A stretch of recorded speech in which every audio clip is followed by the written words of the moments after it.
well, at least for me it was a load of fun. But I would really like to thank a lot of workshops organisers for inviting me, for putting this together in the first place. This is wonderful. I certainly, definitely share this view that Anna expressed with respect to overcoming specialisms by teaming up, by cooperating. I mean, by doing the work I've been doing, it's been one way of getting to understand how little I understand, and how much I need others to explain to me things, and with whom to collaborate. So with that note, I mean, these will, whatever I will say will also certainly reflect my own failings that I hope to overcome, thanks to also all of you who gathered here. So for me, it's really, in any case, a really promising development that there's a rising interest in soils from outside the geosciences in particular. I wish this were reciprocated a bit more in soil science, although to some extent it started to be, and that's also fantastic with respect to social theory. But I think a lot of work needs to be done here in establishing the means for a more effective dialogue across fields, and this workshop is one of those that kind of, in my view, can fulfill sort of this overcoming of this chasm that is really difficult to bridge. In terms, well, it seems to me anyway that soils are especially well suited to start this kind of mending work in between fields, because if we were to care about something like soils, if we can have a combined attentiveness to the biophysical and social processes of plants, I think that could be a very good basis, not just for developing more effective care of soils, but also for as a means to combine various fields of knowledge and expertise and experiences for other kinds of eco-social kinds of phenomena or processes, or ecological and social at the same time.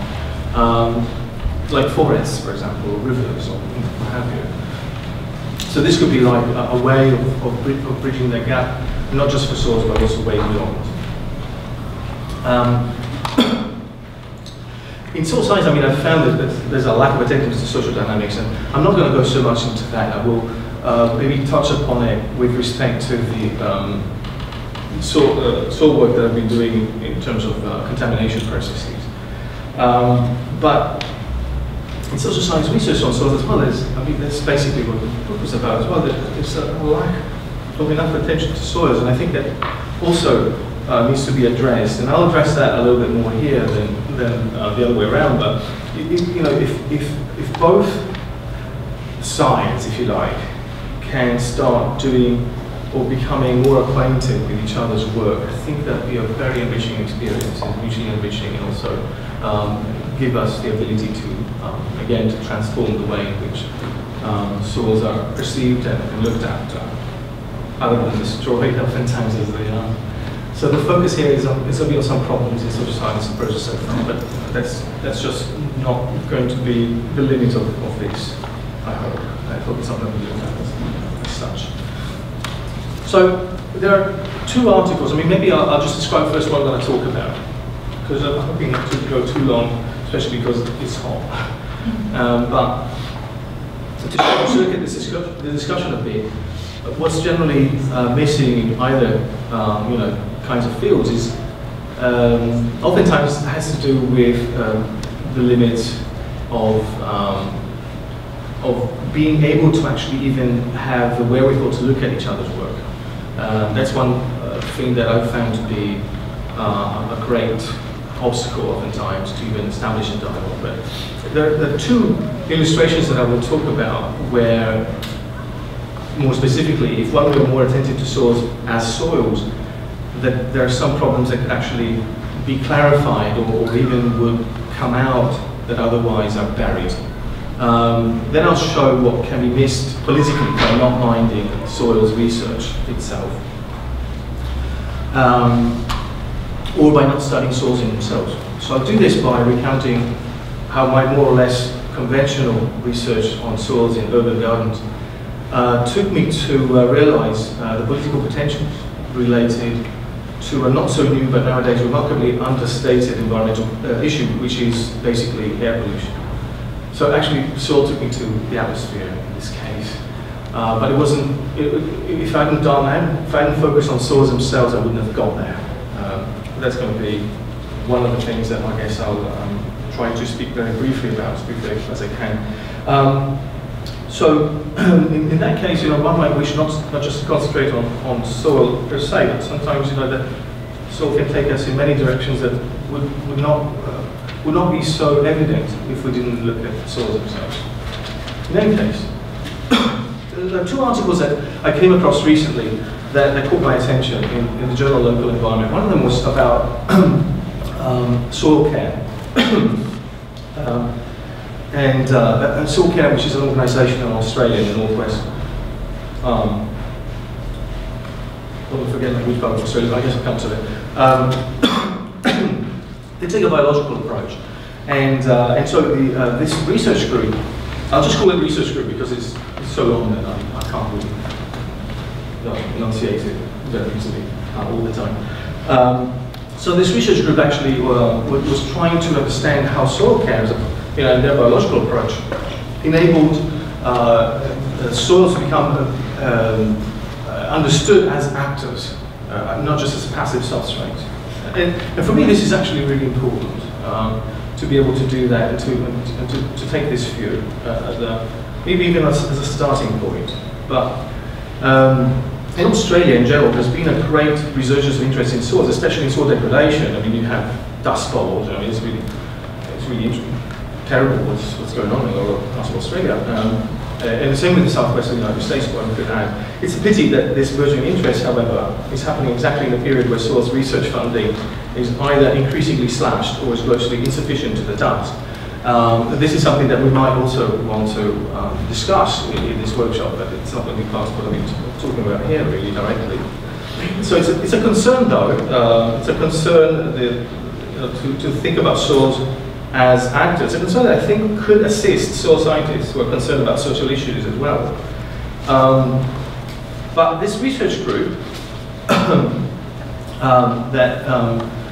that looked at the Soil Care Association made a novel attempt to treat soil not just as actor in food systems, that is, as they put it, resituating the soil as the subject, the actor in our sociocultural analysis. That's what they attempt. They go much further. They make a case for regarding soil as an ally in the struggle for food justice and a sustainable food system. And of course, this is part of a larger project called the New Materials, which one of the things that I guess I have to briefly say about it is that there's not enough materiality in this materialism, and that's a shame, and I think can be worked on a bit more.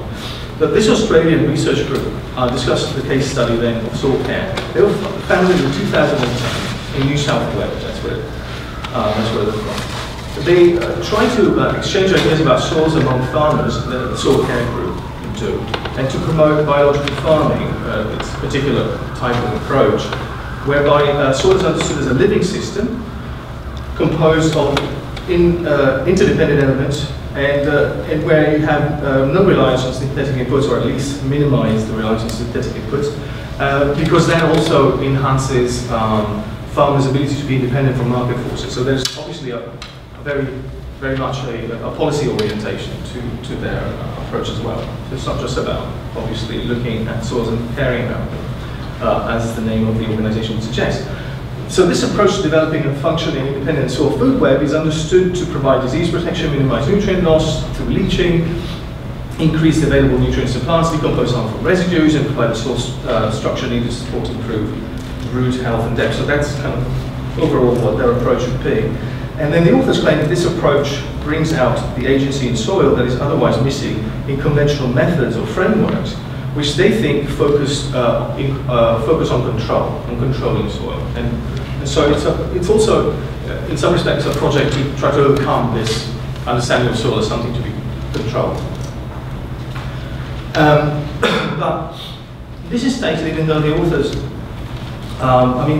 claim, let me just backtrack. So I can get to this, let's look a little bit more sensibly here. The authors claim that this approach brings out the agency of the soil, right? So that's otherwise missing. But this is also what they state about the farm that, one of the farms that adopt this soil care approach. So Summit Organics, which is that case study that they focused on, suggests that working within and in support of the farm ecosystem rather than trying to shape it to the demands of the farmer or consumers involves a reversal of assumptions about the human impacts on the natural world to consider how the soil might shape human possibilities. Soil is then constitutive, generating possibilities for, among other things, the agency of farmers.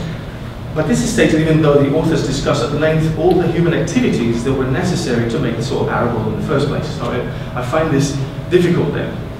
There's something missing here. Turns out it's the soil itself, actually. One should wonder whether having the soil alone, left alone, would have resulted in the same human possibilities, for example. And the authors apparently do wonder, and so they emphasize that this is not to say that the efforts of farmers are unnecessary, but rather that they are directed towards feeding the soil the organic matter it needs to thrive, which is an interesting phrasing, in order to support these ends. In this way, the agency of the farmer and the soil are located within the interdependent relationship between farmer efforts to build soil health and soil efforts to build food plants. I mean, this is really interesting at the same time that I find it problematic. I don't want to say that this is not a constructive approach. I think it really is, and I think it's very promising. I think it just needs to be taken to further than this. That's all. And there's maybe like 6 points I'd like to make about this kind of understanding of soil as actor. One is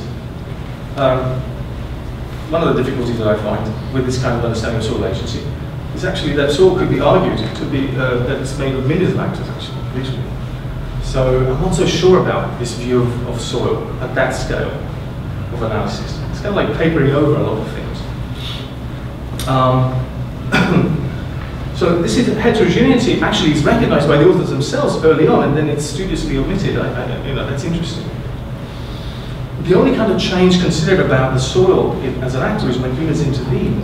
We don't really have any sense of other organisms acting in the soil or making the soil, for example. So of course, if you already start out with soil as like this homogeneous mass, you miss all the other actors, I suppose. So the only kind of change considered is when humans intervene, and so independent action of soil is kind of lost in the mix. But again, it's part of the soil as being treated as homogeneous. These are all interlinked problems. But there are countless types of soils, and depending on what kind of classification system you use, you could make the case that there are like, 16, 18,000 different types of soils, and so why not recognize that diversity? And that's called, in the soil sciences, pedodiversity. It's a really important concept that unfortunately gets lost here. But this is also why soils may or may not be supported allies in the first place. The soils are very varied, and some soils, to call them allies would be a little bit of a stretch. When I was doing work in Rome on an urban garden, the parent material, porcelainic ash, is actually chock full of lead. That's not human derived, and it's there, and it can actually affect the amount of lead that's in the soil that's going to be farmed. I had to actually be very careful about the sources of lead for that reason. It turns out that I could actually more or less detect the anthropogenic from the, whatever, that word itself, anyway. You know what I'm talking about again. So the human intervention that led to the lead contamination can be differentiated from the one that's coming from the parent material, but you can't assume the soil is your ally necessarily.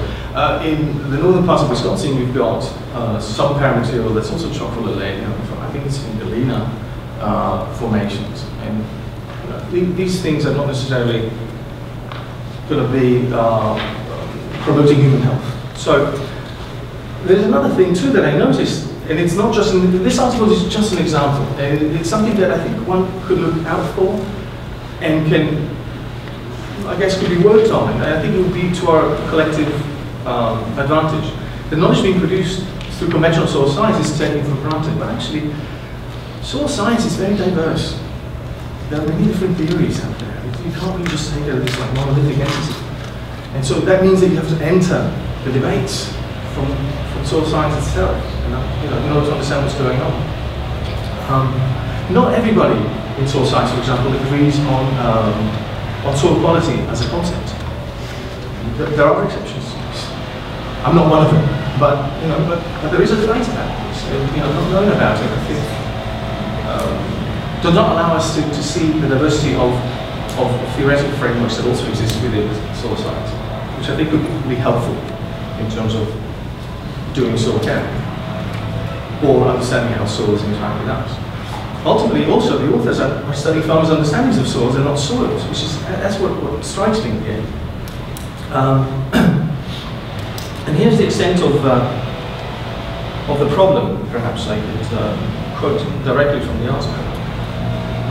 But what is also interesting is that the kind of data that they gathered about soils is from soil science, a few soil science citations, and it's actually not farmers themselves and not their soil knowledge that they're citing, which is also interesting. But in any case, here's how they describe this soil. The red soil was deposited by the eruption of the Walloon some 23 million years ago. The erosion caldera from since nurtures a vibrant rainforest and noticing an agricultural community. I think I have to pay very close attention to the wording here. There are a lot of interesting things that are going on. I know I'm being picky, and again, I don't want to suggest that this is particularly a problem with this research. It's a widespread problem. When the land that became Summit Organic was first selected in 1910, the Southwood family who selected it struggled. The terrain was steep, the waterway was prone to flooring, and the forest was dense. Like much of the land in the immediate area, it was dismissed as being unsuitable for food production. Okay. So now, thanks to biological farming, through soil care and their mutualistic help between farmers that help each other out and find things out, it's now a thriving farm. But we still know very little about the soil other than that it's red. And later on they added compost to it. We don't know anything about the soil itself. So how do we know that it's an ally or not if we don't even know what kind of entity it is? And there's also an interesting thing. I mean, what happened to the dense forest? Why is that not problematic? Why is it, we don't even know that. I mean, we don't know much about that landscape. There is no sense from this article, and from many articles like it that I've seen, of sensitivity to the landscape, for example. That one can acquire through soil science, for example. I think that the tools there are actually for the taking and learning from. I think it would be well worth while. But there's also something else that came up to me, and I just came to me as well when I read this. Is like we're in a settler colonial regime. It's called Australia. It's kind of very similar to the US. So I don't know about the selection process, but in a land where you still have a lot of land struggles, of sovereignty struggles with the Aboriginal peoples, it's a very curious wording. I find it a little disturbing, even from a social science side.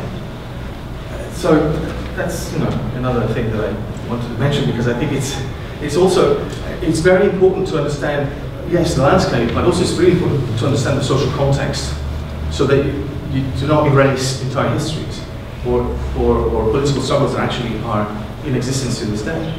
Otherwise, I think it's very problematic in terms of soil care. What kind of soil care are we talking about? I mean, the soil care of Aboriginals or the soil care of colonial endeavours? I'm not sure which one is necessarily better. As an outcome, you might want to decide yourselves, but at least researching the issue would be well worth doing. There's another article that caught my eye, and it came out 2 years later, in 2017, so it's just out, it's online. And it's a brilliant article as well, I thought. I do like that soil care article, by the way. It's just, we could go further. And with this one too, I think we could go further, learn from certain things and move on and engage in dialogue about it and improve upon things. But in this particular case study, it's striking how different soil becomes. It's in the same journal, so it's striking me even more. This is about soil lead, really. But they say soil on lead, I'll come to that later. And the urban gardening that occurs in this part of the world called Sacramento, California. And the authors of this study have a very great analysis, but before I get to that, what struck me was, not just the major contrasts of how soil features in this other article, but how this article concentrated on soil not as ally, but how soil is constituted as a problem instead of as an ally. So this is kind of an interesting thing, at least in that respect. So the research concentrated on how soil has been used in a 2004 local government's destruction of Mandela Community Garden near Sacramento, California. The local authorities' justification for the draconian measure was the presence of high lead contamination, which effectively called into question the benefits often claimed about urban gardening. But we will see how ironic that was. What was removed was not only all that the gardeners had built over several decades there, or since the 1970s, but also they removed between 30 and 120 centimeters of the soil that they had cultivated, which was quite draconian indeed. The authors of the article did not specify the lead levels, the soil characteristics, and much else that could help someone like me anyway make more sense of the situation, but that's all right, I'm picky. This is unhelpful though, if I want to know more about what actually is in the soil and maybe what could be gleaned from analysis of the soil in order to actually counter this move by the authorities. But I'll get to that later. The other aspect of this story is that the community garden was replaced with another one and on virtually the same site. So first urban gardening is bad, now it's good. This soil is first contaminated, now it's fine if we replace it. And this was accompanied by adjacent housing units, and the complex was renamed Fremont Mews. It's now endowed with about 52 gardens, and one can garden in it for an annual fee. It's part of a smart growth urban planning scheme for Sacramento. So smart growth, watch out. And what that entails might be a little bit more than meets the eye. And I suppose that it's just so smart to treat agri-ecosystems as relocatable, which is basically essentially what this attitude is by the authorities. And also to turn gardeners run gardeners out of town and replace them with previously existing soil and more pliable subjects. That's also something that, that's one thing that one could learn from this study anyway. But then it's not really about soil, is it? Because what's of special interest to me in this case is that the local government construction and the construction businesses appeal to soil lead contamination as a major justification to destroy the garden altogether. But they managed to succeed, as the authors themselves put it, in reframing the garden as dangerous dirt in need of purification. That's quite amazing. The authors conclude then with this understanding that there are inherent contradictions to urban gardening. And this actually builds on Nathan McClintock's work on urban gardening and what to make of it. So the urban gardening problem, I guess, is dependent not only on the function and form of a particular garden, how and where it rises, the location of it, but also on how its functions and form change over time, the duration, its connection with other approximate and distant garden sites, or interconnectivity. By the way, I don't think that this could actually be transposed to farming more generally. They don't go that way, but it would be kind of interesting to try that. I think this is really helpful, but in terms of explaining the state and prospects of urban gardening, at least in the US settings, but there's an element that to me is salient and underappreciated. The authors imply the authorities reclassified the Mandela garden soil from safe to hazardous according to what became more expedient politically. So the matter might really be more about how such institutional actors could make such preposterous behavior publicly acceptable at all. Maybe that should have been the focus. Maybe that is what, in the end, we can learn out of this. I certainly have no idea what these soils even look like. Not even the ones that were replacing the soils that previously existed. So in the end, this story is hardly about soil, but more about how people treat each other. Rather poorly in this case. In this case, it seems to me that there's a patent lack of democracy in urban planning. I mean, that's actually what this paper to me is showing. It's strange then for me that the author's last sentence in the main body of the text sounds like this.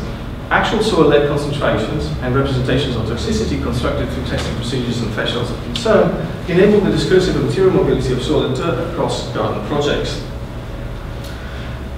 Why does this appear odd to me? Because the objective of the study is really not even soil lead in the end. The objective of the study is really to show that these gardeners got ousted on the pretext of soil lead. That's what this is really about. So why not study soil lead as well, the sources of it? We don't have any idea about it. We don't have any of that discussed in the text. And in fact, I'd like to argue, and we'll go back to this, that if we would study lead contamination processes and the soil themselves, we would actually gain not only some new insights, but also some political leverage, possibly, that these activists did not have, and they could have had, if they also focused on soil.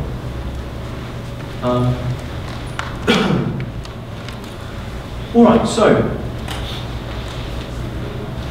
I've already illustrated, I guess, some of the political repercussions of studying soils. I guess usually people don't think about it, when I study soils and so devoid of politics. But indeed it is devoid of politics, literally devoid of politics. I'm not sure I would say earthworms are political figures, but we are.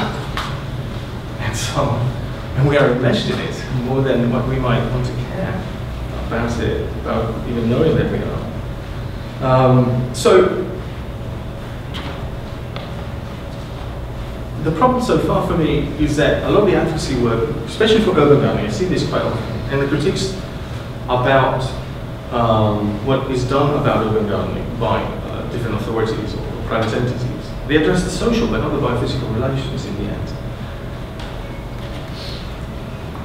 But if you want a little bit more clarity and also unforeseen problems, because there are so many, one could study soils and actually see that there are political ramifications that are otherwise obscured. So I'm going to talk about the heavy metal contamination or trace metal contamination, one wants to call it, or metalloid as well, because I was looking at arsenic, metalloid, and lead, and see how that actually has led me to these kinds of conclusions. Which could be completely wrong, but at least I can just throw it out for discussion. There's some really nasty consequences, of course, that one can think about with respect to heavy metal contamination, although a colleague of ours reminded me as well in the discussion. It's quite curious that heavy metals sort of gets a bad reputation, even though there are many micro elements, heavy metals that we depend on for existence. I guess I'm thinking about iron and hemoglobin when it comes to mining, but all sorts of zinc as well. So we actually, without heavy metals in our bodies, we'd suffer. But so it's about the degree of heavy metals and how they get into us. There are three ways in which in urban gardening, because I'm just going to focus on urban gardening here, because that's my fixation at the moment, but I hope that it can be a little bit broader in terms of its relevance. I mean, you can get direct particle ingestion, skin contact, absorption, food, water consumption. The food aspect is the one that in urban gardening is oftentimes raised as an issue these days. The crops and the vegetables, are they safe? But there are also wider ecosystem effects that actually don't get much mention or hearing, which is interesting. Well, what are the effects on other organisms in urban environments? And there's not that much out there. Some ecologists are looking at that. So urban ecology, for instance, would be an interesting field to, I guess, draw from here. And of course, the notion that you can have urban food production is kind of compromised if you have a lot of these contamination problems. Whether these contamination problems are actual or made up, I guess it's another issue as well that one has to worry about. The main sources are varied. They can even be sewage sludge, agrochemicals, mining factories, landfills. Atmospheric deposition as well could be one of them. It's actually been known for quite a while that atmospheric deposition is one of the sources, potential sources of this kind of contamination process. And that's actually something that eventually I got to. You can think about the crops, being grown. I get this, the cesium could be one really nasty aspect of it, but it could be in the countryside. But you can think about cesium as just one example of heavy metals and how they might be taken up by roots and into crops. But there are actually at least two main ways that this can happen, very, very simplistically speaking. One is direct plant surface deposition, but also foliar uptake. The leaves themselves, oftentimes, I don't know if you know, but in monocultural cropping as well, you have foliar fertilizer broadcast on plants. So, heavy metals can go into plants that route as well as being taken up by the roots through the soil water. They can be taken up and be incorporated into the plants themselves. themselves. Now, some crops are, do fine with high levels of heavy metal contaminants, and some others don't. But then, in an urban setting, you have to watch out for these point sources and diffuse sources like vehicular traffic. And in places like Manhattan, this is the usual scenario. It's really, you get a cocktail of all sorts of things all the time. And so people get worried about soil, but they're breathing this stuff. So I found that curious as well, this kind of disconnect between what we breathe every day while in the street and then our crops. It's like suddenly the crops are the problem, the soil is the problem, but the air is fine. But where is the heavy metal coming from in the first place? Well, a lot of it is actually deposited as well, and we breathe it in large cities especially. There are many factors, however, that affect heavy metal uptake in soils. So even if one focuses only on soils, it's such a complex set of processes. I'll just name a few things. pH is a very large governing factor here, because some heavy metals become mobile, they become soluble when the pH is very low, when it's acid, and they become less so when they're alkaline, nickel, cadmium, lead.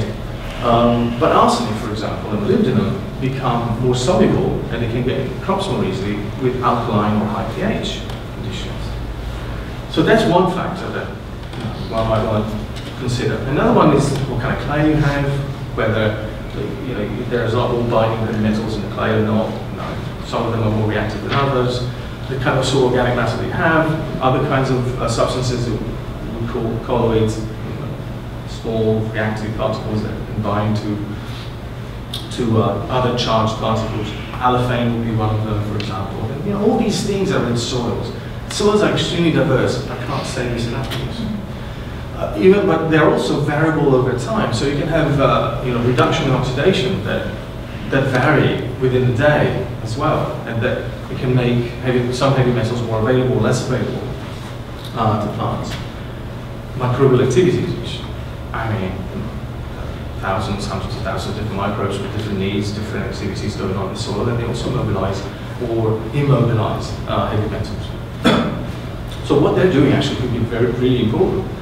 And there are not that many people who actually look at this, and it's there's a 2007 volume that I would highly recommend, edited by Murray McBride, brilliant chemistry, who has pointed this out quite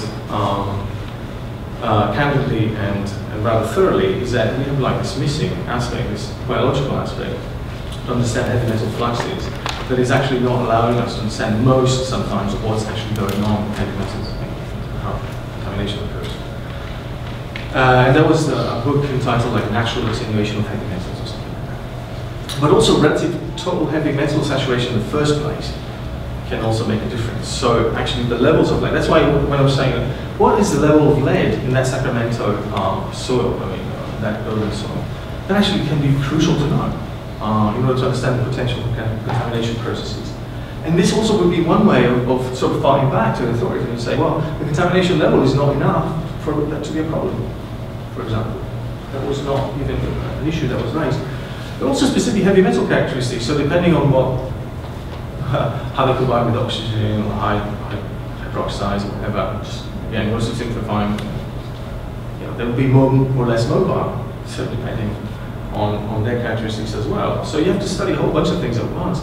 You can imagine that just doing this alone takes a whole bunch of different people with different kinds of expertise and experiences.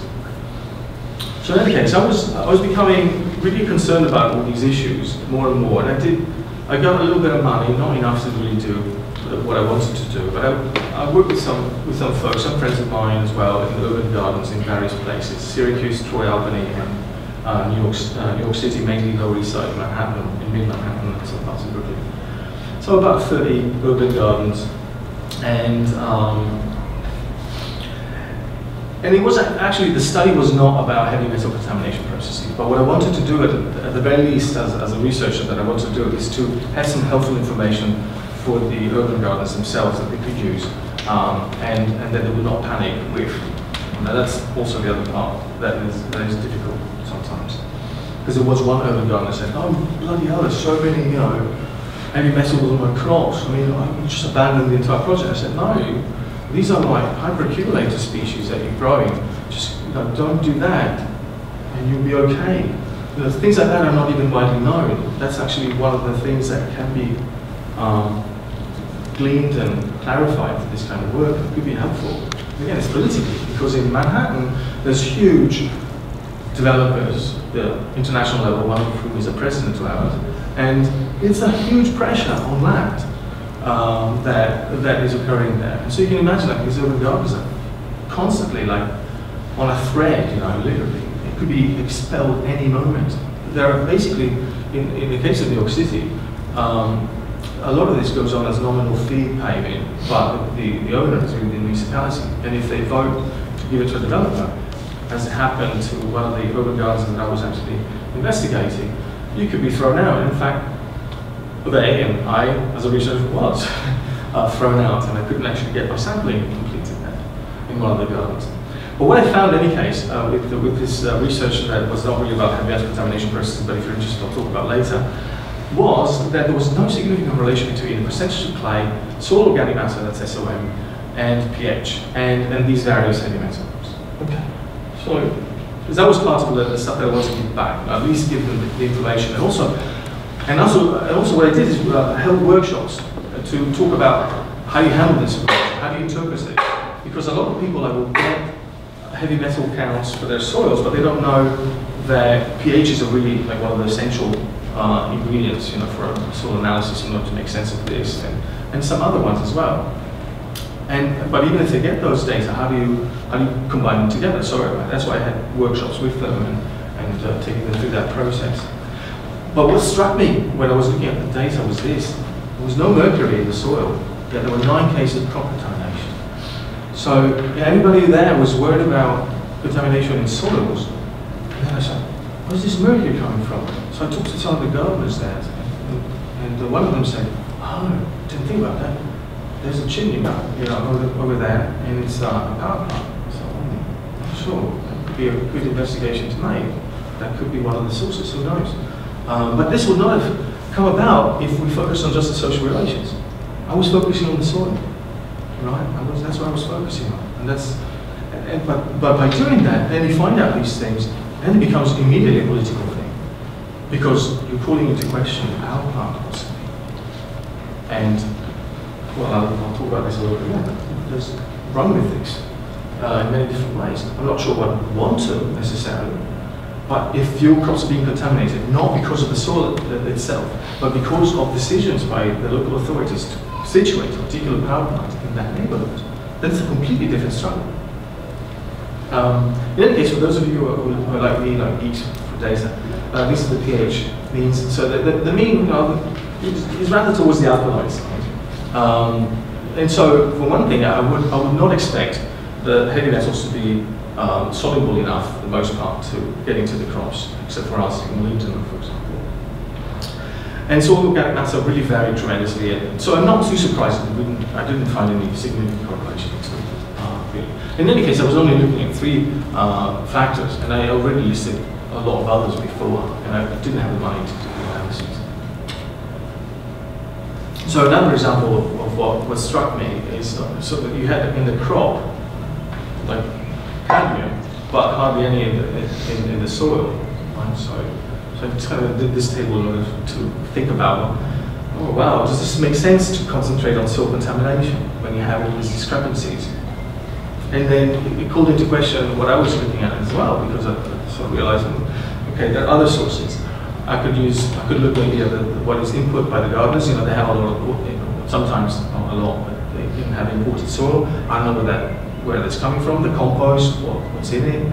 Also, I don't know what's in the irrigation water, for example.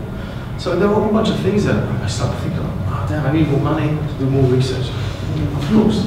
And I didn't get it, but I did get a Fulbright and went to Rome. Fancy that. I went back home almost. Far from that. Anyway, it worked enough. But I got so little money that I could only concentrate on 2 sites, and there was Forte Palestino and Sardo, which are 2 squatted gardens. So there's immediately very political. You do soil analysis and you can't really get away from politics. Orto and Sorto, what's interesting about them is that they occupied this place because they wanted to prevent a developer from getting in. So they wanted to develop a garden space and getting the community involved, which they did, so to prevent a lot of speculation on land there. But they also found out that there was huge lead contamination. There were up to 3,500 ppm lead in some parts of that plot. And then they were worried, they were ready to give up gardening there. So I come in and say, well, you know, all your horses, you might be able to still garden there. You might still be all right, but I'll have to have a look. And in Forte Prenesino, however, they weren't even thinking about these things. But a friend of mine was doing stuff there and had a really interesting vegetable garden, which was actually for kids to learn about gardening in the city and stuff like that. So I said, come on, have a look at what's going on there. And he said, all right. So those are the two sites, and I just did 2 areas sample per garden. So I don't really have any statistical means of testing this out. I really need a lot more work than I need to do here. So I'm looking. If anybody's interested, let me know. I'm trying to get grants to pursue this further, so that I can actually have enough sampling, enough replicants to say something a little bit more significant about it. So from this case study, I was able to then look at the irrigation water, and there was no lead and arsenic. I was able to analyze the paramaterial, which often is skipped, and because, especially because I knew of the pozzolanic ash, which I mentioned earlier. That's very lead heavy. And then in Orto and Sorto, there was actually a very visible rubbish.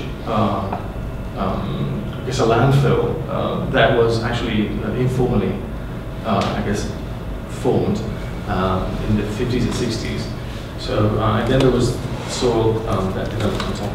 So, I had to be mindful of the different depths in order to try and see whether the heavy metals in the crops might have been from the soil itself, maybe from the parent material, and not, I guess, it would be geogenic rather than induced.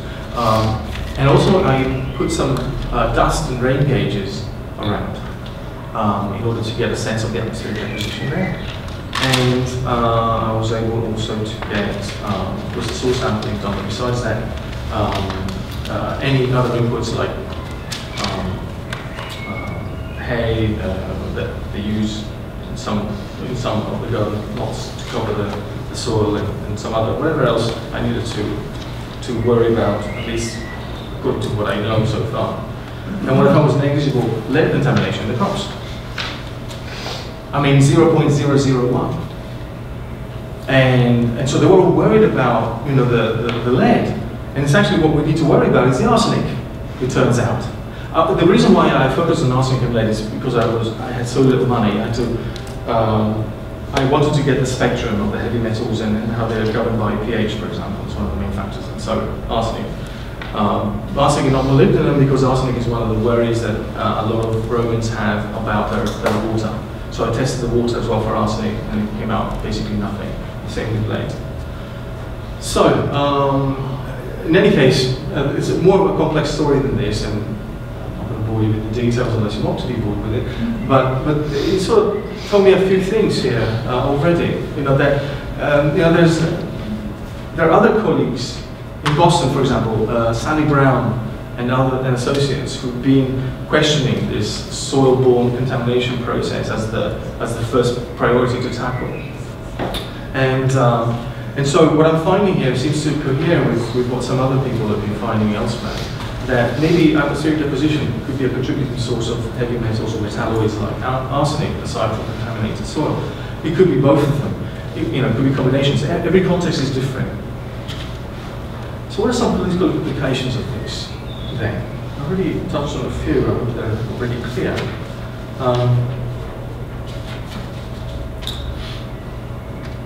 Well, if it is the case that soils may not be necessarily the main source of heavy metal contamination of the garden vegetables, but dust deposition would be an additional variable at the very least, and we have to, in this kind of context, as urban gardening, we might want to look as well at air quality. And of course on the social side, land access. And what the conditions are for even establishing an urban garden, things like that, as points of struggle. That is biophysical and the social. And if you don't combine the two, especially in urban gardening situations, you really miss a lot. A lot of potential self-defense, it turns out, in this case, for the activists involved.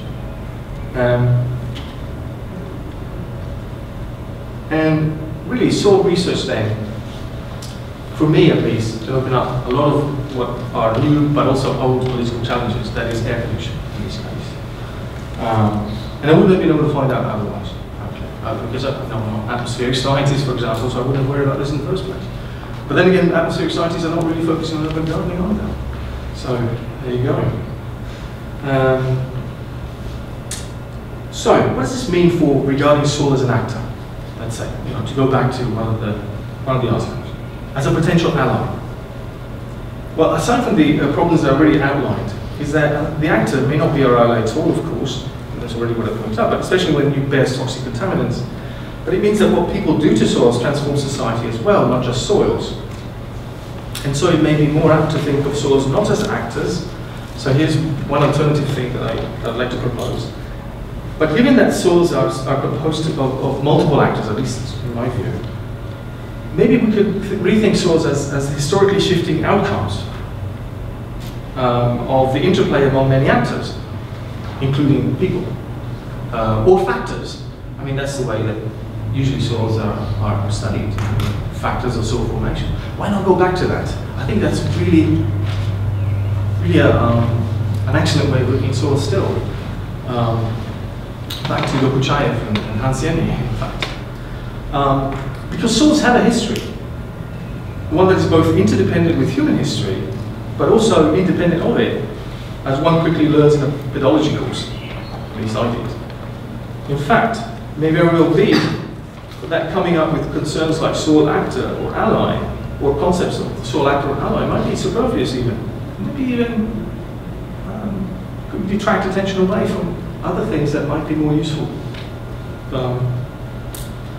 As for the politics of soil lead in the Sacramento case, I have a lot more things to say. Of course, because I'm studying heavy metal contamination processes. But one might wish to ask about two issues in particular that could not come forth as a result of the exclusive focus on social relations there.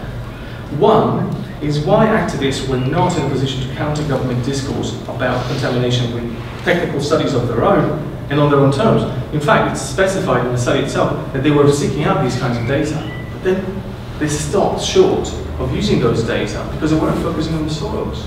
They were focusing on the social condition and I guess the intractable municipality. For instance, if activists had been privy to studies on soil lead, they could have stated from the outset that lead can be contained, and they would have been able to formulate the preventive measures necessary, and they're also given by extension agents, by the way, quite often, at least in the northeast. I don't know about Sacramento, I've yet to investigate that. This could include raising pH levels and maintaining a permanent vegetation and mulch cover to restrain soil particles and entrainment into the air. In fact, these are like well-known preventive measures that could also make a case for having maintained that community garden in the face of government opposition, and on their own terms. Secondly, activists, if they were aware of the problem of lead redeposition, which has been known for decades, actually, could have gone on the offensive themselves and gathered air pollution data. They could then alert the public, which they did, about the condition they were at, but they didn't do it in terms of air pollution. But they could have, if they would have focused on soils and then think about where the contamination could be coming from and study that situation, then maybe they could have pointed to a much larger problem, and that is very threatening to health. And they could have channeled attention away from the community garden as a problem and refocused attention on the environmental problems of the industrialized city as a whole. And that deflection could have actually been useful, hopefully, or maybe not in the end, I don't know. But this also brings into relief the problem of thinking of contamination problems in a compartmentalized fashion, which oftentimes is done. And it's actually something that also activists can succumb to, not just the local authorities. Regardless, the focus on soil by themselves, by activists and academic researchers who are involved in this struggle, might have eventuated into a wider critique of the entire city and how it's run, and could have laid the foundations for wider rises within and beyond Sacramento, especially with the notion of smart growth at the expense of urban gardens. And you know, it could have been a project aiming to end the activities that continue to pollute air, soil and water in these cities. But instead it was localized in that plot. So contamination actually challenges a lot of things, including the notion of the sustainable city. I don't even understand how that even came about. It seems to be a oxymoron, especially when I start studying soils in urban areas. But also they can undermine the right to the city campaign as well. The right to what kind of city? One that's really heavily polluted. It's really where you want to live. I'm not sure I want to. You know, so we don't have to think about the biophysical aspects, the biophysical conditions of where we live in cities as well in campaigns of different sorts. Urban cultivation, of course, you know, has reintroduced a lot of issues like land as a focal point of struggle. You know, who owns land and for what purpose? But there are also other aspects that are being missed because the soil itself is not studied. Like the legacies of former land use, for example, are oftentimes being missed. Or sometimes they're not, but then they're not talked about, they're not taken a little bit further. I've gone way too long, right? So I'm going to try and conclude. So what I've tried to show here is that paying close attention to soils is not just an academic exercise regarding the status of soils in social science research by any means. It's among other things about how knowledge about soils can be helpful in the politics of urban gardening, and more widely about prospects for social justice and ecologically sensitive and sensible interaction with soils. So in this manner, soils can bring out much larger and deeper issues than the ones currently considered from either side. Actually, what I'm finding increasingly is soil-people relations, including the countryside, beckon political struggles over how we're to live, under what conditions, and how all such issues are to be decided. And that, to me, is really the bread and butter of leftist struggles, if you think about it. So I'd like to conclude with that thought. Not necessarily, you know, one doesn't have to be a leftist, but at least you can think about our social struggles and the politics of it that is bound up with this kind of research. Thanks so much for your attention.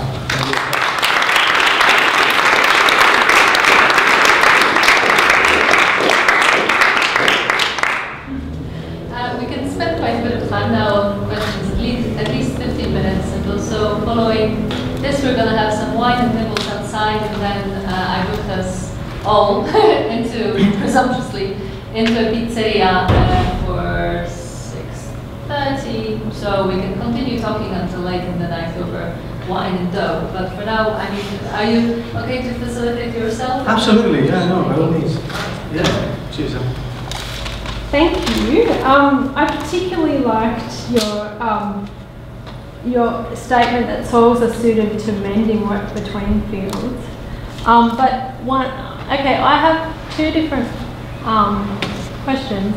One is with regard to the ally and the problem of how, you know, that soil is made of millions of entities. How could it possibly be an ally?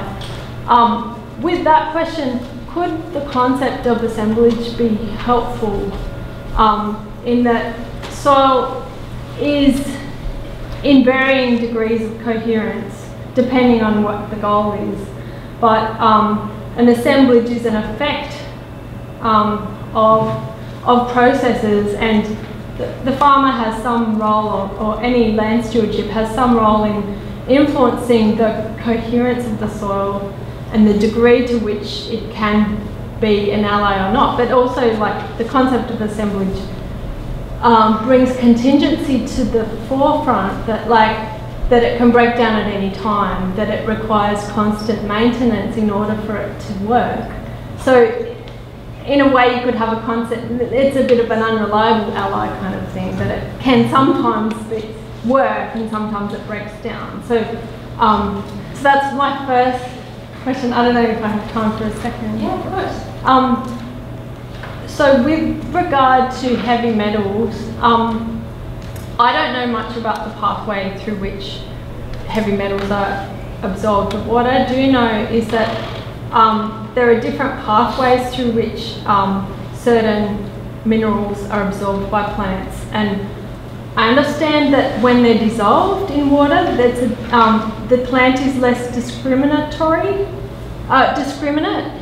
and is if it takes up absorbed nutrients, its guard can be let down, kind of, whereas microbes can sometimes act as gatekeepers and can help the plant to distinguish between a good thing and a bad thing. So I'm wondering whether you've researched that element. I'll talk about the second one first. Yeah. Really, my knowledge of that is as limited as the amount of reading I've been doing, because I've not really been studying it directly, and I need to at some point. I don't have the wherewithal to do it, frankly, because I don't. I have this vague memory of learning about crop infertility and crop soil relations. So the complexity is enormous time, because already you've introduced microbes and what they do, but there are huge differences between plants themselves that need to be accounted for. Some of them, as I mentioned, will be hyper-accumulators compared to others that will block micrometals from accumulating or won't really draw them up as much. I don't know what the dynamics of that are, because I've never really studied the plant physiology aspect, so I can't really answer that. Anyone who knows about it, I'll chime in.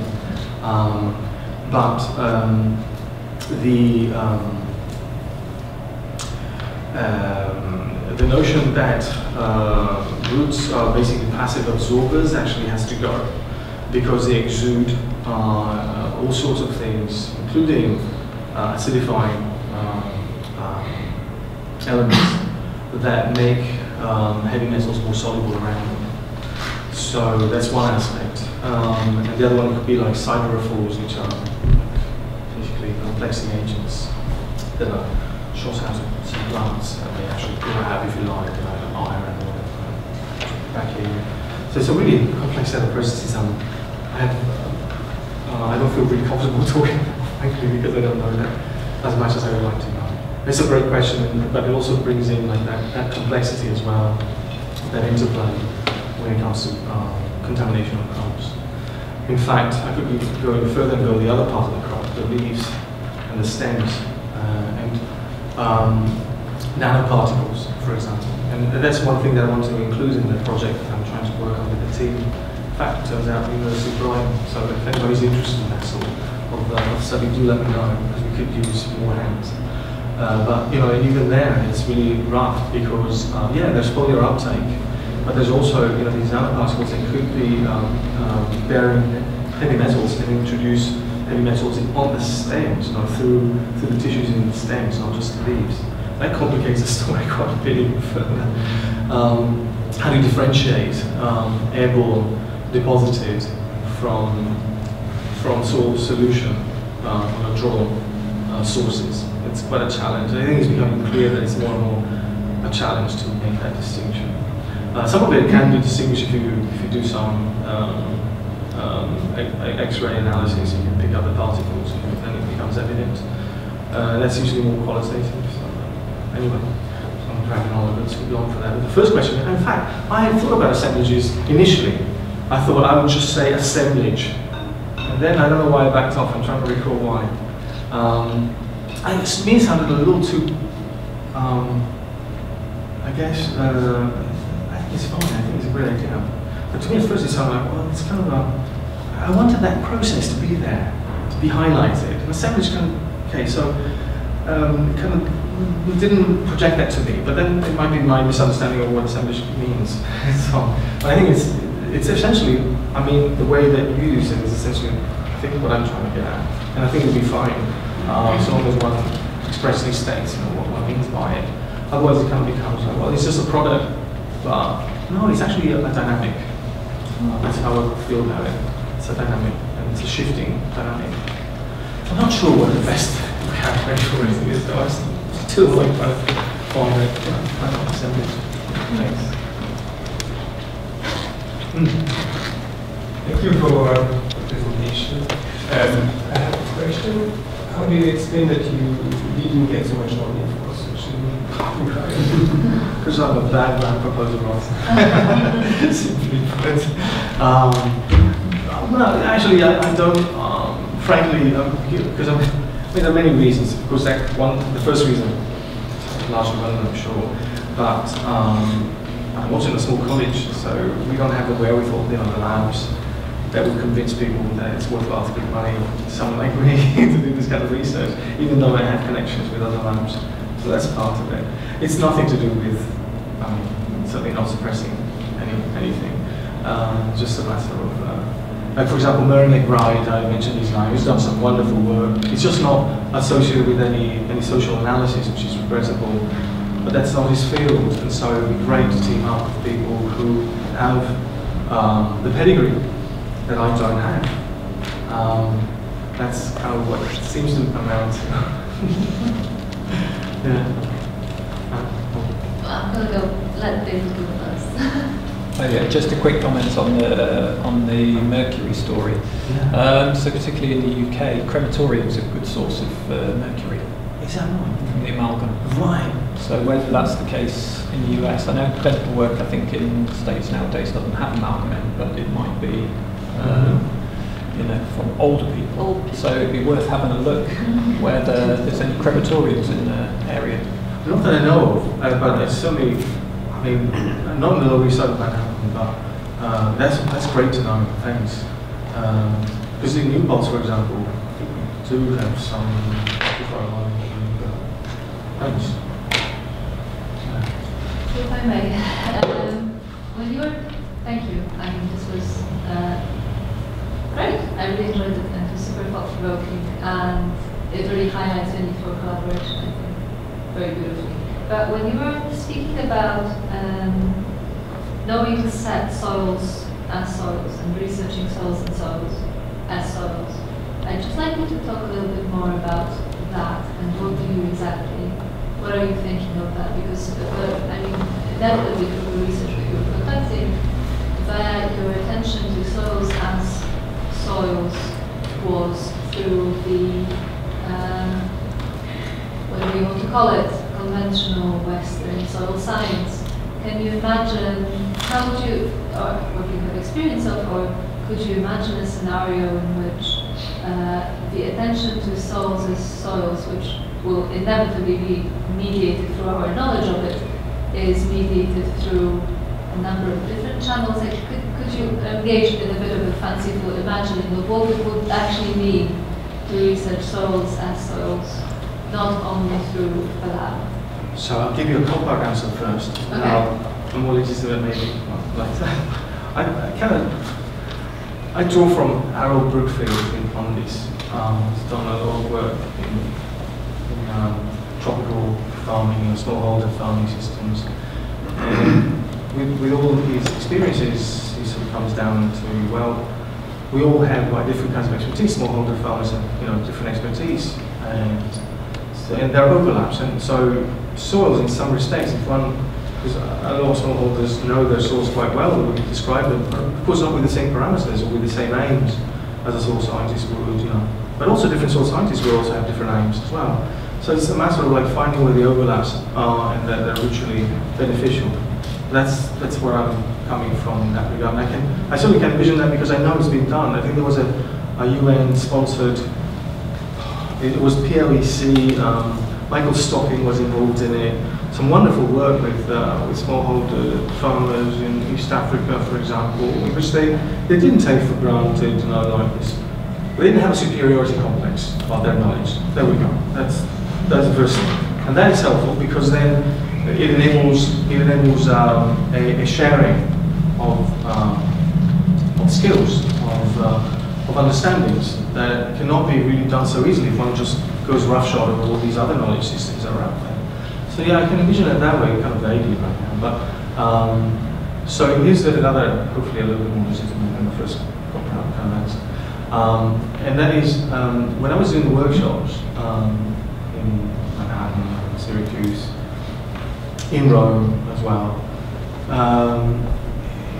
It dawned on me very quickly. Like, I mean, I was expecting this because I already was prepared for it. Because I also felt myself, as I gained more and more understandings of soils as well, I also remember when I didn't. And in fact, I know that I I don't know a lot of things about soils that people who farm do, that I wouldn't look for and I wouldn't even know how to, I wouldn't pick up on. And at the same time, I understand how alienated I am from soils, too, even as I study them. So for me, the self-positioning is crucial as the first movement. And that I think enables a little bit more dialogue as well. So in the workshop, it seemed to work, to have worked all right, but then again, you only have me as witness. So you have to ask them. Or if you haven't, if you want to know. It did feel like they were teaching me a whole lot about their what they knew with respect to not just the local policies I wouldn't find out that's not what I saw, but about the kind of soil conditions that I wouldn't have known to test. So one example was, they noticed that in a patch, they had one crop growing, the other one crop, the same crop was not growing in the other patch, and they thought they already had a theory about it, with a different kind of construction debris that they were growing on. So I thought, well, I wouldn't have known immediately that stuff. And certainly, if I would have gone there to say, I know, what I'm looking for, basically, then I wouldn't have got that information. I wouldn't have been able to test that as part of the plot. So that's just one example, and a few others if you remember. I guess that's how I envision it. That kind of self-appraisal at the same time as I'm trying to reach out and make myself relevant, as well as I try to understand soils themselves. That enables me to make myself relevant to certain kind of projects that I also have to say, of course, that I have a propensity to favour. That's part of my, I guess, self-appraisal, understanding where I am in society, understanding what my projects are. Sometimes they're ensconced. It's like, well, I'm really interested actually in the dynamics of arsenic itself. I really am. It's just fascinating. And that actually, is fine, it's worthwhile. But then, okay, where's that for? It's for myself, sure, but I live in a society, so how am I going to reconcile this passion with what surrounds me? And that's also another part of how I envision working. Yes, I don't know whether this really answers the question. So yeah, I'm going to answer your this a bit more. No problem. Sorry, who was first? That goes to facilitate. So I think I saw your hand first. Thank you for the presentation. I have a question about soil contamination and new kind of habitats that are coming up in this contaminated soil. To what extent do you think this is desirable for the future urban scene? The contaminants themselves. Yeah, like the contaminated industrial sites are giving rise to new kind of habitats. So do you think this is desirable to an extent for ecosystems in urban areas? Here's another proper answer. It depends. Like for example, there's this study in Detroit where it's a disaster zone really, but all the construction debris from over the years, over the decades, actually is what is holding a lot of the heavy metals from contaminating crops in the urban gardens that are rising up there. So that would be a beneficial aspect, but not all the heavy metals themselves. That actually, there's a Chinese colleague who's trying to work on how do you get enough heavy metal out of the soil through phytoremediation to make it viable to marketize it. That's how he's looking at it. I was like, okay, that's one way of doing it. I guess it could be beneficial. But ecologically, I don't really have, frankly, the means to gauge ecologically whether that's beneficial. And I think it's highly context dependent. Maybe in some situations it might be all right. One might want to look at not necessarily the urban areas, but where you have so-called natural concentrations of heavy metals and what kind of ecosystems are produced thereby, and then make comparisons. I really don't have any expertise to really, but I think it's a lovely question. And if you do find some answers for it, I hope you'll write to me. Thank you so much. No, thank you. That's a great. Yeah. great issue. So yeah. So you mentioned soil quality. Yeah. I think I'm right in saying you said that even some soil scientists are not quite in agreement. Yeah. Probably most soil scientists are not quite in agreement. Yeah. Been fighting over it for however long, so you made me smile there. But I think one of the things that's really great about soil quality is the idea that even though people don't agree with it, everybody likes the idea of it, everybody can talk about it, and it starts a conversation. And it's a good example of bringing together that social aspect and that scientific aspect in a place. Sometimes it's the advantage of talking about soil quality, which is ill-defined, in that you can come from different perspectives and you can say something. And it can be a good way of bringing different people together in that way. So sometimes it's probably a good thing that you don't have a great definition that's stopped everybody from talking about it. Yeah, and frankly, I'm glad that there isn't one, and I think it's actually an impossible thing to achieve. That's a great idea. I should approach soil quality that way. I hadn't thought about it. You know, the Soil Care Association in Australia we're talking about, they actually came up with the soil quality card as well. And it was fascinating to see that they did not realise that soil scientists have been working on this since the 80s at least, probably further back than that. So damn, that's like a scuppered opportunity right there from that side as well. Right? Because we're not looking at what soil scientists are really doing and discussing and debating. Yeah, that's a really, I like that idea. Soil quality. I get a little edgy about soil quality only when it becomes, strictly defined. And then, like, for example, this pH optimum range. Like, well, what if you want blueberries? You want acid conditions. So but that could be a conversation anyway. Exactly. I'm sorry. I'm feeling that. Oh, okay. I think at the end of your talk, you mentioned thinking of soil as the difference between thinking of soil as an actor or a factor, right? And maybe this is too big of a question to ask at this point, but could you elaborate a little bit on what you mean by the difference and why it seemed you were suggesting factor, so why you would prefer factor? Only because it's been around for ages, and so why not just build on what you already have instead of reinventing the wheel? That basically is in a nutshell. But so what's the difference between soil as an actor and soil as a factor? I mean. You want to answer that one? No. Okay. No, because I don't really feel well situated to answer, because I think it's a really good question. I haven't been really thinking about it as much as you have already. Well, I mean, in my experience, the two kind of call into, call up different kinds of processes. So an actor would be, of course, as the name suggests, active. A factor can be either passive or active. Right. And I think we need that ambiguity, frankly. Okay. Because there is that relative, you have clays and they're not going to attack me anytime soon, but insects might, to be really blunt. So I think we need that kind of ambiguity. And maybe factor functions that way better, at least for me. Sorry. Yes.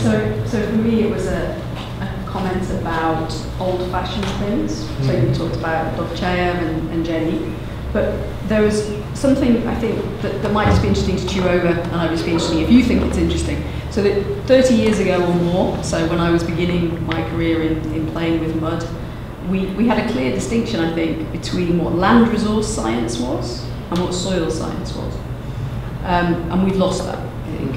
But if we go back to that and we say actually land resource science, land resources, brought the social very much alongside the soil and had those conversations about what's our joint purpose for this and so on. And the FAO Land Evaluation Framework from 1977 does a marvellous job of defining what land quality might be and how we might assess it, which we all forgot about in the 90s when we did soil quality, but we shouldn't have forgotten about because it brought social together with biophysical and so on. And so I think there's something quite interesting here about some of that need to revisit, and not just those things, but of course the land ethic of Leopold and all of those things that allow us to put together some of these things. But the question is there, where does it take us? Because I think it takes us to the place that exactly as you described, but what we recognise is every context is different. So what we need in every context is a conversation. So what are the right things to start the conversation in each place? And if we can agree on those things, maybe we get to the field. It's marvellous work too. I totally agree. Because that also democratises the process too. I think it's really important. Because otherwise it's really hard to even change practices if they're just imposed, as all sorts of scientists have already done for many years. This is, I was going to say this is a beautiful note to stop on, but there is a desire to continue. Exactly. Well, yeah, sorry. Yes, Yeah. that was really great, and actually I love that the workshop starts with the kind of, not only what you're talking, but the kind of person you are. this double agent that you are between the social theory and the scientist, and the questions it poses to both.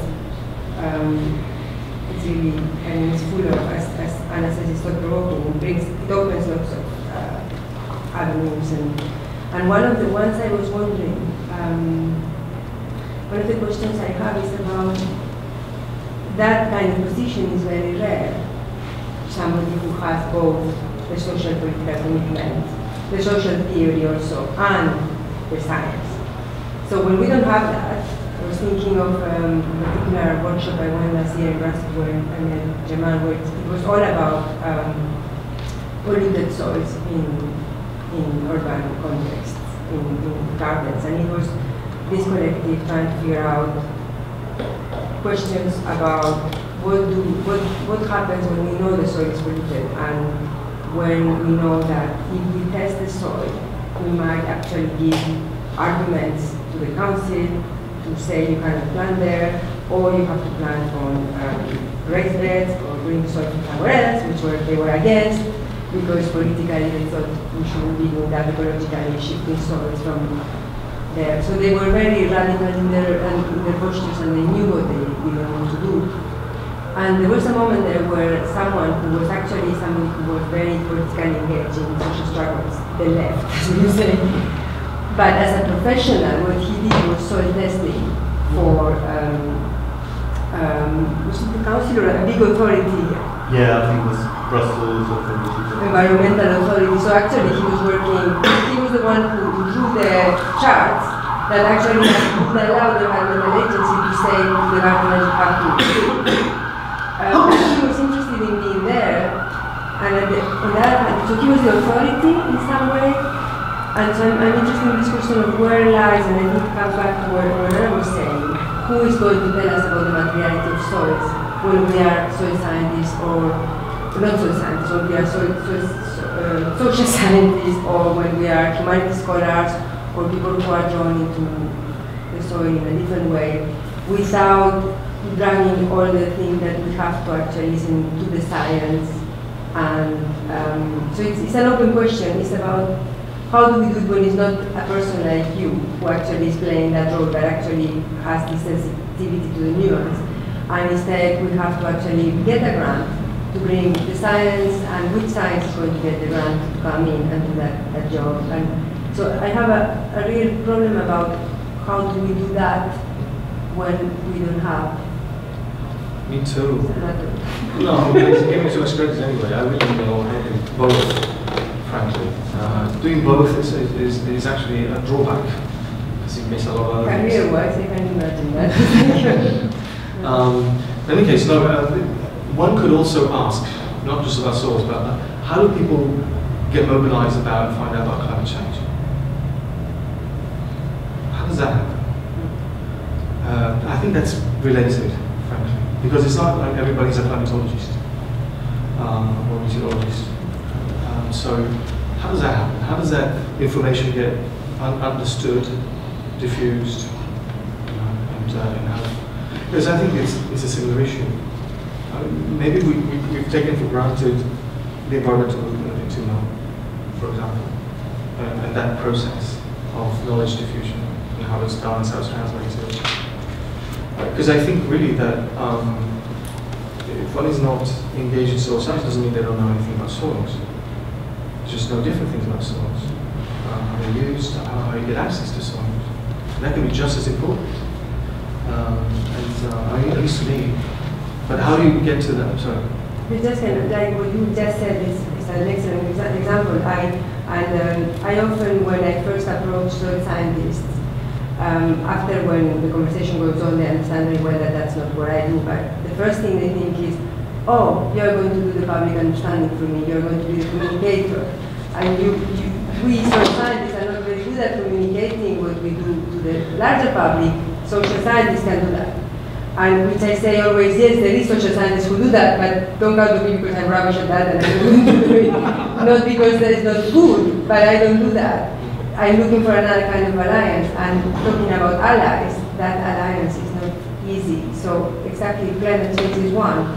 We assume that the climate science is right, which I believe, and I'm not going to go in the anti-expert thing.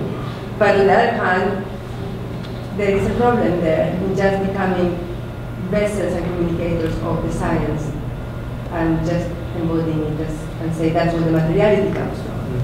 So that's the question I have. Yeah, the handing over the materiality to only one side is probably never a good idea. But that requires a lot of things to change, frankly, structurally. I mean, why do we even have natural and social science in the first place? If you look at the history of science, that's not how it started. People actually would go back and forth, almost seamless. So that's a lot of structural conditions that I don't think you can overcome for a workshop, but certainly this already is working towards that, and that could be one way. But the other thing is, I'm sorry you had that experience. That's soil scientist. Sorry? Oh man, that's disheartening. I know. There's many soil scientists who will behave very differently and will not assume that there's a division of labour. Present company accepted, of course. I'm getting really worried now. I'm thinking, oh my goodness, what did I say? I don't say that's not necessary, but I don't think that's what we're talking about. Yeah. What's interesting about this, though, is that it's a social process. This setting up of who has authority to state what about what, and instead of like, I'm sorry. I was going to step in with my prerogative as the host. Oh, please. Saying that, we focused on the understanding of materiality here through knowledge and the knowledge processes, but this is just one engagement with materiality. So perhaps if we just, remember that materiality is about so much more than just laboratory generated knowledge. It is about the affective, the embodied, a multiplicity of things, and we can become a bit less anxious about what happens to the social science if we are to study soils as soils, because soils are never soils in themselves. We only become with us for all that we want to focus on them in themselves. Sure. That's a meaningless statement. They will always become with the onlooker. So yeah, I mean, this is there's so many issues and the complexity is enormous, but maybe going back to trying to grasp how is it that the ozone layer depletion really got to be publicly acknowledged and worked on as a problem to solve, whereas other kinds of soil problems, for example, have not as much, and they used to be. So that could be, that's actually what a lot of social scientists we're adept at doing, is trying to explain and work on those phenomena. That's rather than serving as a conduit, which is. There was a question. Yeah, I just wanted to pick up on the communication thing, and you were saying, everybody knows something about soil. Not everybody's a soil scientist, but everybody has an association, or the vast majority of people have some kind of association with soil, as a gardener, or because they've had to wash up the potatoes they just bought in the shop, whatever it is. But the way in which they describe that is very different, and and so language becomes very important, and you get into this issue of, the values that we have for words like soil quality, soil health. Interestingly, we've been involved in developing visual assessment methods for soil structure, and we just had somebody who asked us if we could, they are visual methods, so there's a lot of pictorial stuff, but could we please produce a version of this that has no words at all for using with farmers who don't read in South America? And this sort of idea that you can communicate the value of soil and the importance of soil structure and how you translate that into something that links to the product, because this is agriculture, we're talking about agricultural uses here. But to do that without words, I think it's a really interesting sort of inlet. Some things you've been talking about is that value of, well, it's how we use language, and particularly between the social sciences and the natural sciences, and whether we actually are capable of communicating with each other. That's, it's a challenge enough even within the sciences, even within the soil sciences. I wanted to add something like this, though, really mundane, or maybe it speaks to this problem. I don't want to suggest, for example, that, okay, so everybody knows something about soils. It doesn't mean that we're like equalizing everybody's knowledge here, right? I mean, that's what I want to clarify. For example, if I want to know how to make a table, and I don't know how to do it myself, I might go to a carpenter or something, someone who knows how to work wood. I might know something about wood, but not enough to like make furniture out of it. So I think it's similar.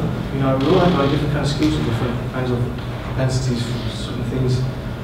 And maybe just finding the way of collaborating on a common project. I think that's maybe the focus that could be, I guess, highlighted, rather than, let's say, soil itself. What about soil? What could be done from different perspectives that can be mutually beneficial to everybody concerned? Rather than, okay, I'm the soil expert, and you're not, or vice versa, I'm the urban gardener, you're not. It happens every which way. So maybe it's about overcoming also that process.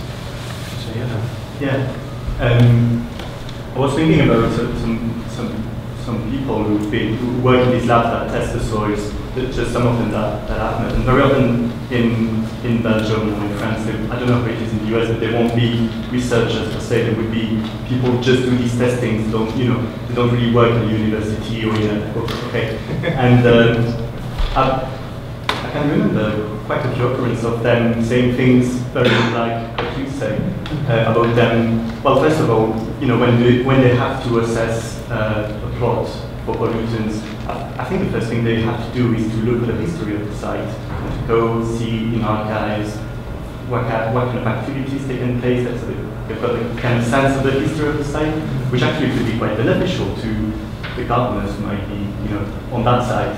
And also, very often, well, I've heard at least one of them saying that she realized in a site where she'd been testing pollutants and found pollutants that the outcome of that expertise would be to close the garden, which would be a kind of social disaster for the people who were working in these developments. And I think if she'd been here, we would have been a hero. I was thinking whether you'd had discussions with people working in these labs, I didn't know you work as one of them. And if these people couldn't be, in a way, a point of inflection, I think lots of them would agree with lots of these things already. Maybe they're just waiting for allies themselves. I would love to think so. I think there is. That possibility. I know, for example, in Cornell, the lab folks there, in conversation with them every now and then, is that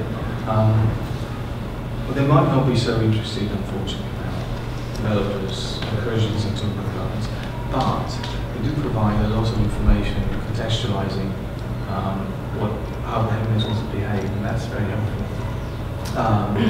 But really not very helpful in terms of legal issues, land claims, but that's fine. They don't do, at least extension from my experience of it in the US, never goes beyond really having explanation as to what the lab analysis shows, and certainly does not go into archives, which would be wonderful. I think it's fantastic they're doing that. To contextualize the situation. They don't do that. They rely instead on people telling them about the context.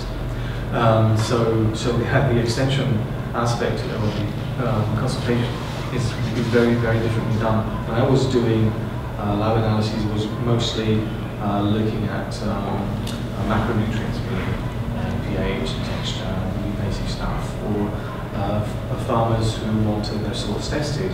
And all we did was like every day, hydrometer reading, it was very repetitive, it was very factory oriented, it was ICP, get all this stuff into the ICP, and then just produce these reams of paper, and then just tell the farmer, okay, so you've got like a fertility issue, you've got like a boron deficiency, you've got low carbon levels about it. So, but there are people, I know that my boss in that extension was quite interested also in the social context, and sometimes she got out of the way, but it was exceptional. So, different national contexts.